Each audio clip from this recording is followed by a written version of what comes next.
El encuentro entre dos mundos. Los viajes de exploración europeos en los siglos XV y XVI.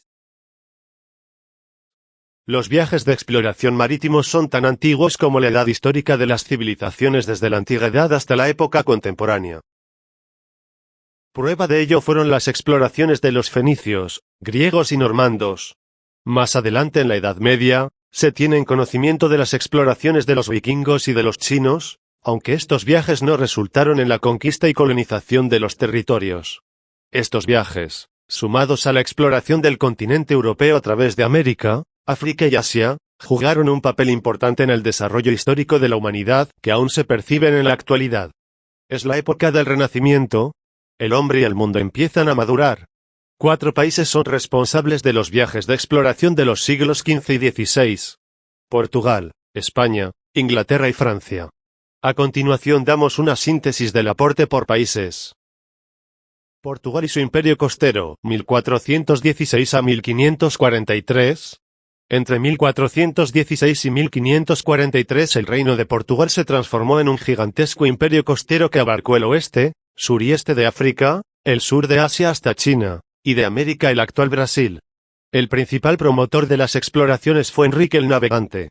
Las exploraciones continuaron después de su muerte en 1460 hasta 1520, cuando se llegó hasta la costa de China.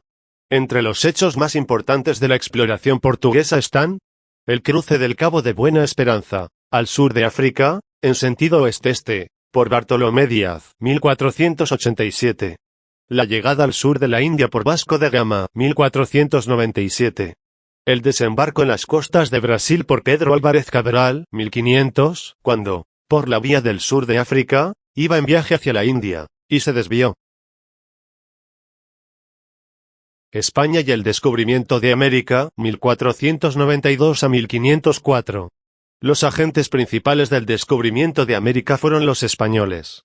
Los reyes Isabel de Castilla y Fernando de Aragón costearon y respaldaron la hazaña, mientras el navegante genovés Cristóbal Colón se mantuvo en escena por sus viajes al nuevo continente durante el lapso de 12 años, 1492 a 1504.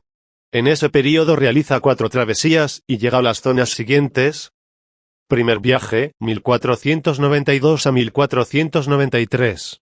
Con 3 naves y 120 hombres. Isla de Guanani o Ihuatín, en las Bahamas, llamada por el San Salvador. Cuba y Santo Domingo, llamadas, respectivamente, Juana y la Española. Segundo viaje, 1493 a 1496. Con 17 naves y 1500 tripulantes. Las Antillas Menores, Puerto Rico, Cuba, Santo Domingo y Jamaica. Tercer viaje, 1498 a 1500. Con 6 navíos. Sur de Trinidad, entra al Golfo, tiene contacto con los indios en la costa de la península de Paria. Sale por la Boca de Dragos, pasa a Cubagua, donde descubre las perlas. Pasa al sur de Margarita y sigue a Santo Domingo. Cuarto viaje, 1502 a 1504. Con 4 naves y 140 tripulantes, Cuba, Honduras, Costa Rica, Panamá y Jamaica. El viaje de circunnavegación de Fernando Magallanes. Entre 1519 y 1522 se realizó el primer viaje alrededor del mundo, una expedición desde Europa a Asia por la ruta del oeste y fue auspiciado por España, realizado por el navegante portugués Fernando de Magallanes y completado por el español Juan Sebastián Elcano, ya que Magallanes murió, en combate, en Filipinas en 1521. El impacto histórico de su viaje radicó en demostrar que la Tierra era efectivamente redonda, abriendo una ruta comercial a los exploradores de todo el mundo. Magallanes fue también el primer europeo en alcanzar Tierra del Fuego, al final de la Patagonia, Argentina, así como descubrir el pasaje que une los dos océanos, bautizado con el nombre de Estrecho de Magallanes. Inglaterra, 1497 a 1498. Juan Caboto, navegante genovés pagado por Inglaterra, realiza 2 expediciones, una cada año, a la península del Labrador, en Norteamérica. Francia, 1523 a 1536. 1523, Jerónimo Berrazano, navegante florentino al servicio de Francia, descubre la desembocadura del río Hudson, en Norteamérica, después de un recorrido costero desde el Cabo Bretón.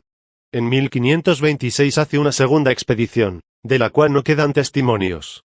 1534 a 1536, Jacques Cartier realiza exploraciones desde Terranova hasta el estuario del río San Lorenzo, en Norteamérica. Causas que originaron los viajes de exploración. En los siglos XV y XVI, debido a los viajes de exploración, se amplía el horizonte geográfico para el mundo europeo. La exploración se inició con la necesidad de buscar la ruta de Occidente para ir hasta el continente asiático. El conjunto de causas que influyen para que se inicien los viajes de exploración se puede dividir en aspectos político-económico, cultural y científico-tecnológico. Veamos cada uno en particular. Aspecto político-económico. La transición del feudalismo al capitalismo. El surgimiento de la clase social denominada burguesía, la cual ejerció las actividades lucrativas a través del comercio. El enfrentamiento de la burguesía con los señores feudales, que estimuló el financiamiento por parte de los burgueses de los llamados estados nacionales. El desarrollo de la producción manufacturera que estimuló el intercambio comercial. Las actividades fabriles y el comercio demandaron mayor cantidad de materias primas y nuevos mercados. La necesidad de expandir las fronteras europeas, encontrando nuevas rutas comerciales hacia Asia, en búsqueda de la solidez económica de los estados europeos. La necesidad de las potencias europeas de tener dominio de los mares y océanos, pues en este control descansaba la supremacía militar. Aspecto cultural. Comprobación de que la Tierra es redonda y que los mares se comunican. El empleo del papel en Europa y la invención de la imprenta permitieron que se propagaran en el continente nuevas concepciones sobre el mundo, como las narraciones de Marco Polo sobre sus viajes a Oriente, especialmente China. Aspecto científico-tecnológico. La expresión cultural e ideológica del Renacimiento. El estímulo de la ciencia como mecanismo ideal para el progreso humano, propició la experimentación y el avance en la física, biología, botánica, medicina y geografía. El desarrollo de la imprenta, por Johann Gutenberg, alemán, en 1439, lo cual incrementó la publicación de libros. El perfeccionamiento de instrumentos de navegación tales como la brújula, que permitía conocer la posición y la ruta en los viajes. El astrolabio, un instrumento que usaban los navegantes para conocer su posición con respecto al ecuador. La elaboración de cartas geográficas, mapas, que señalaban el contorno de las costas y permitían hacer cálculos sobre las distancias. El catalejo, un instrumento óptico monocular, usado para ver a larga distancia. El diseño de portulanos, que eran mapas con fijación de posibles rutas marinas de un lugar a otro. La construcción de carabelas, naves cuyo tamaño y dotación permitía emprender travesías largas lejos de la costa y con el poder de fuego de los galeanos. Consecuencias del contacto entre Europa y la América aborigen. La llegada de los europeos al nuevo continente produjo transformaciones importantes e irreversibles en los aspectos geográfico, económico, político y sociocultural.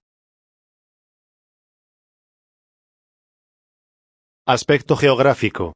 El avance en la visión que se tenía acerca del mundo, su extensión y dimensiones. Es desplazado el mar Mediterráneo por el Océano Atlántico como ámbito de interés para el desarrollo de la navegación y el intercambio comercial. Se desarrolla la cartografía con la elaboración de nuevos mapas donde figuran las nuevas tierras exploradas. En el año 1500 aparece el primer mapa donde están las costas venezolanas. Fue realizado por Juan de la Cosa. Aspecto económico. El enriquecimiento de los países europeos, en particular el Estado español, que se hace una gran potencia económica, debido a los metales preciosos, oro y plata, llevados de América debido a los viajes de exploración. Con la colonización toma auge la doctrina económica mercantilista, determinada por la posesión de metales preciosos utilizados como bienes de intercambio. La introducción de productos y alimentos desconocidos, el trigo, el arroz, los cítricos, el ganado vacuno, para los americanos y el cacao, el maíz, el tomate, el tabaco y la papa, para los europeos, intensificando el comercio. Aspecto político. Se inicia la formación de grandes imperios coloniales, con el portugués y el español a la cabeza, que serán seguidos más tarde por el imperio inglés y el francés. El papado se hace árbitro mundial al intervenir para señalar líneas que demarcan zonas de exploración permitida. Surgen luchas entre los países europeos por el reclamo de derechos de rutas, de comercio y de colonización. Aspecto sociocultural. Surge una polémica de orden filosófico en cuanto a la racionalidad del indígena. Los nuevos conquistadores inician el comercio de esclavos negros traídos de África, con el fin de utilizarlos en América como mano de obra, para sustituir así al indígena en las tareas más rudas del campo. Se inicia un acelerado proceso de mestizaje, que más tarde se hará más complejo con la participación del negro. La dominación y consecuente resistencia de los pueblos nativos. La cultura de los conquistadores se impuso sobre la de los indígenas, la imposición de la religión católica, el idioma, castellano y portugués, y las costumbres. El folclore tiene elementos españoles, indios y negros tanto en la música como en los bailes, las leyendas, las supersticiones y las tradiciones. Conclusión. La expresión «descubrimiento de América», para referirse a la llegada de Cristóbal Colón al continente americano es criticada por diversos sectores, culturas y estudiosos, dando lugar a un amplio y apasionado debate, ya que coloca a Colón como un «descubridor» de nuevas tierras, las cuales ya estaban habitadas o pobladas por los indígenas. Además el término «encuentro» es históricamente incorrecto en su uso, pues es totalmente eurocéntrico y sugiere una visión pacifista del proceso de conquista y colonización. Nada más lejano a la realidad histórica de América. En todo caso, el término «invasión» va más en consonancia con lo sucedido. Es menester el manejar la terminología apropiada al generar conocimiento histórico de rigor científico, de manera que se permita analizar el pasado sin dar pie a contradicciones o incongruencias que puedan dañar la comprensión y la investigación del mismo.